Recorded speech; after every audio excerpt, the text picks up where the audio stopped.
Online থেকে যারা টাকা ইনকাম করতে চান আজকের ভিডিওটি তাদের জন্য খুবই গুরুত্বপূর্ণ। আমরা যারা রিলস ভিডিও বা লম্বা ভিডিও তৈরি করি, আমরা ফেসবুক এবং ইউটিউব থেকে টাকা ইনকাম করার চেষ্টা করি।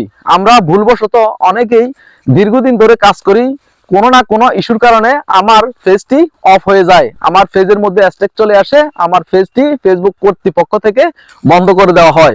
এটি কেন করা হয়, আজকের এই বিষয় নিয়ে আপনাদের সাথে কিছু কথা বলবো।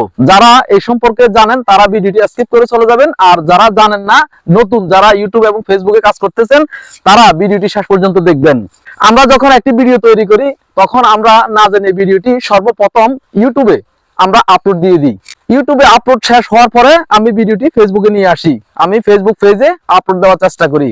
আমি যখন দীর্ঘদিন এভাবে কাজ করি, হঠাৎ এক সময় স্ট্রাইক খেতে খেতে আমার পেজটি অফ হয়ে যায়, ফেসবুক কর্তৃপক্ষ আমার পেজটি বন্ধ করে দেয়। এই ভুলটুকু অনেকেই করে থাকে। এই ভুলটুকু থেকে আমাকে বাঁচতে হলে সর্বপ্রথম আমার এই ভিডিওটি আমি তৈরি করার পরে আমাকে ভিডিওটি আপলোড দিতে হবে আমার ফেসবুক অথবা পেজের মধ্যে। আমার ফেসবুক পেজে আপলোড কমপ্লিট হওয়ার পরে আমি এই ভিডিওটি নিয়ে যাব ইউটিউবে। আমি ইউটিউবে যখন ভিডিওটি দ্বিতীয়ত আপলোড দিব তখন আমার এই ভিডিওটিতে কোনো কপিরাইট আসবে না, কেননা ফেসবুক কর্তৃপক্ষ তাদের যে গাইডলাইন, এই গাইডলাইনটুকু অনেক হার্ড হওয়ার কারণে তারা তাদের কোনো ভিডিও যদি অন্য কোথাও ইউজ হয়ে থাকে, দ্বিতীয়ত যদি ফেসবুক কর্তৃপক্ষের কাছে নিয়ে আসে, এই ভিডিওটি তারা ইস্যু দিয়ে দেয়, এটি তারা গ্রহণ করে না, এটি তাদের কাছে গ্রহণযোগ্য হয় না। ইউটিউব কিন্তু এত হার্ড না, ইউটিউব গাইডলাইনটা খুবই সহজ।